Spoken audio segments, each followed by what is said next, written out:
All right, let's talk about a book that's, well, way more than just a book.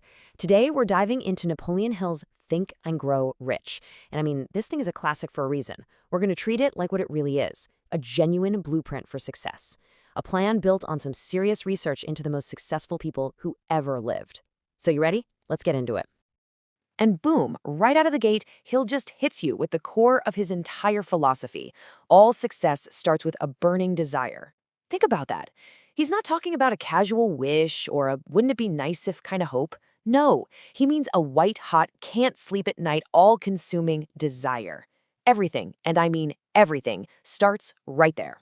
And you might be thinking, okay, big words, but who says? Well, get this. This book isn't just Hill's opinion. It's the result of 20 years of research. He studied over 500 of the most successful people on the planet. We're talking about the heavy hitters: Henry Ford, Thomas Edison, Andrew Carnegie. These guys literally let him in on their secrets. He got a backstage pass to figure out exactly what made them tick. So, in this explainer, we're going to walk through this blueprint together piece by piece. First up, we're going to pour the foundation. That's all about mastering your own mind. Then we'll build out the framework, which is your actual concrete plan. And finally, we'll fire up the engine. That's the part where we put it all into motion with relentless action. All right, first things first, the foundation, your inner world. You see, the whole idea here is that you can't build a skyscraper on shaky ground. Before anything happens out here in the real world, it has to be built perfectly in here, in your mind. That's where it all begins. And Hill kicks his whole thing off with an amazing story. Picture this guy, Edwin C. Barnes. He has absolutely nothing. No money, no fancy connections, but he has one thing, this unshakable, burning desire to become a business partner with the one and only Thomas Edison. And notice the wording. He didn't just want to work for Edison, he wanted to work with him. That single, clear goal was basically his only asset, but man, it turned out to be the only one he needed. And that story perfectly sets up this huge idea. Wealth begins in the mind. You see, Barnes didn't just stumble into his fortune. It wasn't luck. It started as a thought, a single, powerful idea that he refused to let go of. All the money, all the success, it's just the physical stuff that shows up after the mental work is done. Okay, but here's the catch, and this is super important. Just saying I want to be rich gets you absolutely nowhere. Hill is really clear on this. Vague hopes lead to vague results. It's just not enough. That burning desire we talked about, it has to be sharpened, crystallized into a specific, tangible, honest-to-goodness goal. And he doesn't just leave you hanging. He gives you a literal 6-step formula to do it. This isn't some mystical stuff. It's a practical method for basically reprogramming your own brain. You have to know the exact amount of money. You have to decide what you're going to give in return, because nothing's free. You need a definite date, a plan. You write it all down, and then you read it aloud twice a day. By doing this, you're basically forcing your subconscious mind to get on board and shifting your whole being from just wishing to actively doing. So if that burning desire is the engine, Hill says that faith is the fuel that makes it run. Now, we're not talking about blind faith here. It's a deep conviction that you build on purpose. And the tool for that is what he calls auto-suggestion. It's basically the act of deliberately feeding your subconscious mind. You're telling yourself with real feeling what you're going to achieve over and over until your brain just accepts it as a fact. It's literally like writing code for your own success. Okay, so the foundation is poured, we've got desire, we've got faith. Now it's time to build the framework. This is the part where we take all that powerful internal energy and turn it into a real workable strategy. You know that old saying, knowledge is power? Well, Hill comes along and basically says, not quite.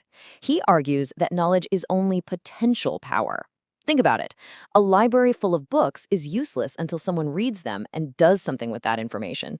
It only becomes real power when you organize it and put it into a definite plan of action. It's all about what you do with what you know. So, where do these brilliant plans actually come from? Well, they're born in what Hill calls the workshop of the mind, your imagination. I love that phrasing. And just think, every single man-made thing you see around you, your phone, your chair, the building you're in, it was all created twice, first as an idea in someone's imagination, and only then as a physical thing. And Hill says there are actually two types of imagination we work with. First, there's the synthetic imagination. Think of this like a DJ mixing tracks. It takes old ideas, old concepts, and rearranges them into new, cool combinations. But then there's the creative imagination. This is where the magic happens. It's where you get those sudden flashes of insight, those brilliant aha moments that seem to come out of thin air. To build a killer plan, you've got to use both. All right, the foundation is solid. The framework is designed. Now for the fun part, firing up the engine. This is all about taking action. It's about momentum. This is what separates the people who just dream about success from the ones who actually go out and get it. And here's one of the biggest, most powerful observations Hill made. It's all about the habit of making decisions. He saw a crystal clear pattern.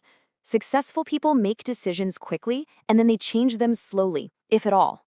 They get the info they need, they decide, and they go. On the flip side, unsuccessful people take forever to decide anything, and then they change their minds constantly, swayed by every little opinion.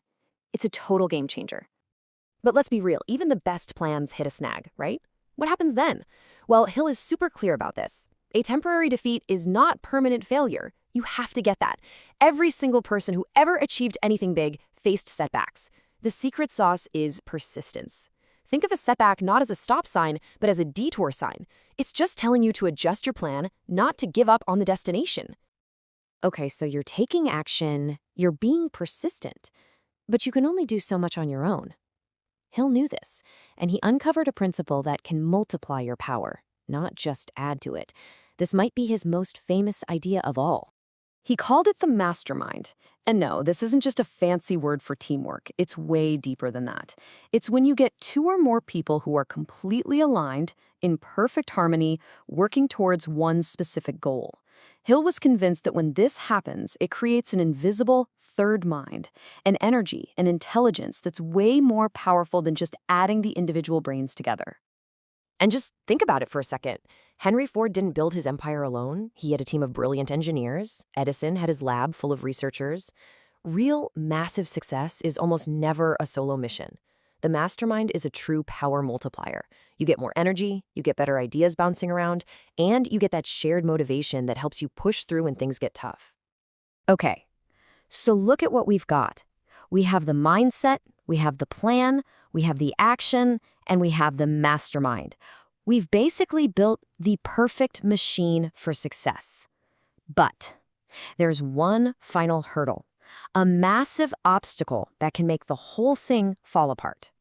So after all that work, building the foundation, the framework, firing up the engine, what is it that stops most people? What's the thing that sabotages them, even with a great plan? Hill obsessed over this question. And the answer? Well, it's not out there. It's in here. He called them the 6 Ghosts of Fear. And that name is just perfect, isn't it? Because that's what they are. They're not always real, solid things. They're like ghosts in our heads that paralyze us. The fear of being broke, the fear of what people will say, the fear of getting sick, of being alone, of getting old, and of death. Hill's point is that you have to stare these ghosts down and banish them with that same faith and purpose we talked about earlier. So when you boil it all down, what's the blueprint? It's this. Decide exactly what you want. Believe, truly believe you can get it. Make a plan and then take action constantly. Surround yourself with people who lift you up. When you get knocked down, get back up. And all the while, you have to guard your mind, keeping it clear of fear and doubt. That's the whole shebang right there. Look, at the end of the day, Hill's message is just incredibly empowering. He's not just giving us a bunch of nice ideas. He's handing over the tools, the materials, the actual architectural plans. He shows us, beyond a shadow of a doubt, that our thoughts are the most powerful force we have. They literally are the blueprint. So the final question isn't for him, it's for you. What are you going to build?